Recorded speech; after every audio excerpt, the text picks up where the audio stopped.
Hello YouTube, welcome to the channel. Please do like and subscribe and comment on any side effect that you want me to talk about. Today we're going to talk about the backache, no fat backache, masturbation addiction backache, about how it affects your back and if you are in the recovery journey, or if you are not in the recovery journey, if you are still doing it. Okay, first it's gonna start in the middle of the back. You're gonna start to feel heat in the middle of the back. Like heat is a very distracting heat, especially at night, in the middle of your back, It's gonna last for a very long influence. You're still doing it, like fapping all along. It's gonna be very dead, and if you quit, it's gonna disappear for 90 days, then come back again for a very long time. It's a like heat.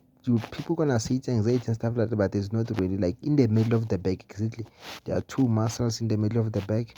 That's where you're gonna feel the heat and the pain there, and that's when it's gonna start to go to your lower back, down there, just on top of your buttocks, in the middle, exactly in the middle. You're gonna feel a lot of pain. Sometimes it's gonna hurt so much that you can't even walk, especially if you bend and lift something heavier fast.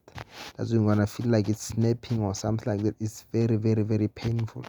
But if you quit it, and maybe if you are like a 7 to 8 months, it's gonna disappear, then come back again, disappear, come back again. Cause me, I'm on 1 year with, yeah man, with that pain. So like it's come back and go. So it's something that you have to look into and just make sure that it's you take care of it. So just be patient with it. It's part of recovery too. If you are recovering, just know that it's, while you are recovering, it comes and go when you are recovering, but at the end of the day, it's gonna be gone and it's never gonna come back again. So if you have anything to ask me about that pain in your back, just say, man, leave a comment and I'll answer you.